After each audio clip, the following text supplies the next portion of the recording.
Audit klaim BPJS. Dua kata yang kadang bikin kita deg-degan ya. Terdengar rumit dan penuh risiko. Tapi gimana kalau kita coba lihat dari sisi lain?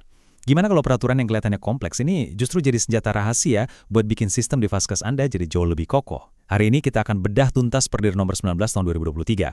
Bukan lagi sebagai momok, tapi sebagai peta jalan biar kita semua siap hadapi audit. Yuk kita mulai. Nah, ini bukan kata saya loh. Kutipan ini diambil langsung dari jantung peraturannya. Ini menegaskan kalau taruhannya itu tinggi banget.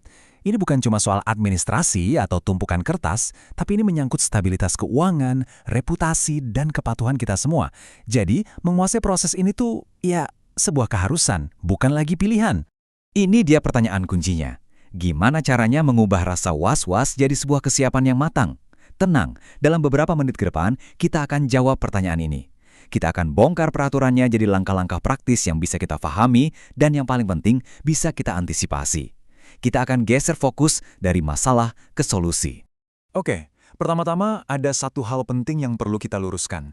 Audit itu nggak datang tiba-tiba kayak petir di siang bolong kok. Nggak acak. Selalu ada pemicu spesifik yang jadi awal dari semua proses ini. Dan kalau kita paham apa pemicunya, itu udah jadi langkah pertama buat membangun pertahanan yang solid. Logikanya sederhana kan? Kalau kita tahu apa yang dicari oleh BPJS, kita bisa jauh lebih proaktif. Jadi ini bukan lagi soal main tebak-tebakan, tapi soal strategi. Kita coba pahami sistemnya yang sebenarnya sangat bisa diprediksi. Yuk kita lihat pemicu nomor 1. Nah, pemicu yang pertama ini bisa dibilang yang paling sering terjadi. Sumbernya dari mana? Dari pekerjaan rutin kita sehari-hari, yaitu proses verifikasi setelah klaim diajukan. Hati-hati ya, karena ketidaksesuaian kecil yang ditemukan di sini bisa jadi pintu masuk buat audit yang jauh lebih dalam. Coba kita perhatikan detailnya. Verifikator BPJS itu punya alat bantu, namanya aplikasi verifikasi. Setiap kejanggalan sekecil apapun akan mereka catat di sana. Artinya apa? Setiap klaim yang kita ajukan itu meninggalkan jejak digital. Jadi kalau ada pola ketidaksesuaian yang berulang, wah, itu bakal langsung kelihatan di sistem mereka. Oke, pemicu kedua ini levelnya naik nih, lebih canggih. Ini udah masuk ke ranah analisis data besar untuk melihat pola pemanfaatan layanan. Misalnya, kok ada layanan yang dipakai berlebihan? Atau polanya kok aneh, nggak sesuai sama profil rumah sakit? Nah, sistem mereka bakal otomatis ngasih bendera merah. Di sini, yang berperan itu adalah staf utilisasi pelayanan kesehatan atau UPK. Mereka ini pakai aplikasi Business Intelligence yang canggih banget, yang bisa menyisir jutaan data klaim. Jadi kalau pola klaim dari Vaskes Anda tiba-tiba menyimpang dari rata-rata atau dari norma, itu udah jadi lampu kuning buat mereka. Pemicu yang ketiga ini sumbernya dari luar, dari suara yang paling penting, pasien. Sebuah laporan atau keluhan, entah itu lewat saluran resmi atau bahkan lewat whistleblowing system, ini sangat bisa jadi pemicu langsung untuk sebuah penyelidikan. Jadi jangan pernah dianggap remeh ya. Dan bisa kita lihat ya, laporan dari peserta ini ditangani dengan sangat serius. Banyak pihak yang terlibat loh, mulai dari verifikator, claim advisor, sampai staf utilisasi. Semuanya memproses info ini lewat aplikasi khusus. Ini jadi bukti nyata kalau kepuasan dan pengalaman pasien itu jadi bagian yang sangat penting dalam ekosistem JKN. Dan yang terakhir, pemicu keempat ini saya suka menyebutnya efek domino. Maksudnya, temuan dari audit sebelumnya, entah itu audit internal rumah sakit sendiri atau dari auditor eksternal, itu bisa jadi semacam surat undangan buat audit administrasi klaim dari BPJS. Gimana prosesnya? Jadi, claim advisor dan staf utilisasi akan meninjau dan membedah laporan-laporan audit yang sudah ada. Mereka bahkan punya alat bantu seperti aplikasi Montilla untuk merekap temuannya. Intinya, satu temuan audit bisa menyambung ke audit berikutnya, menciptakan siklus pemeriksaan kalau akar masalahnya nggak pernah dibereskan. Oke, sekarang kita udah tahu 4 hal yang bisa memicu audit. Nah, sekarang mari kita coba intip dapurnya. Apa sih yang sebenarnya terjadi di dalam kotak hitam proses audit itu? Tenang, kita akan bongkar semuanya langkah demi langkah, biar jelas. Sebenarnya, prosesnya itu bisa kita sederhanakan jadi 4 tahap utama. Mulai dari persiapan, di mana tim audit ngumpulin semua amunisi data, lanjut ke pemeriksaan dokumen, semua berkas dicocokkan satu-satu.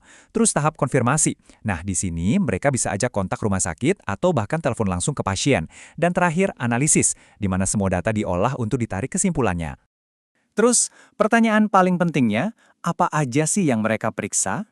Nah, anggap saja ini contekan buat kita.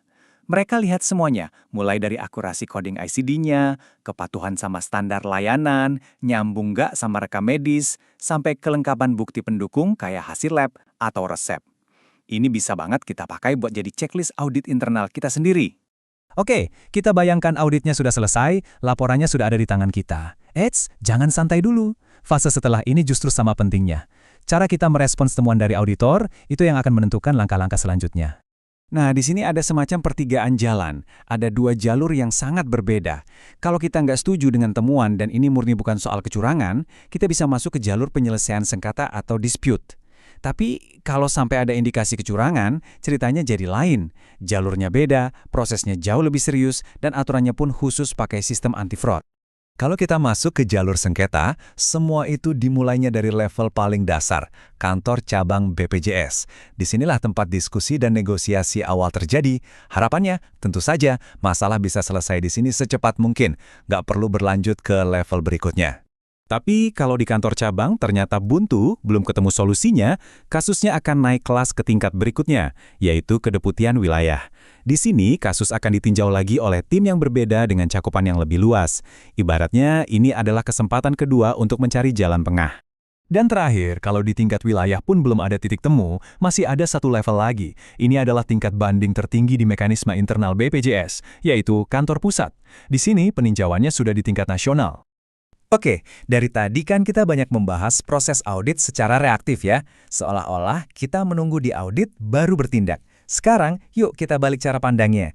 Justru bagian terpentingnya adalah gimana caranya kita membangun pertahanan yang proaktif. Kita akan lihat rencana aksi konkret yang bisa langsung diterapkan.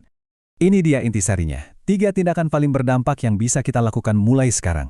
Pertama, soal kesalahan coding. Solusinya, lakukan audit coding internal secara rutin dan jangan bosan kasih pelatihan buat coder dan dokter.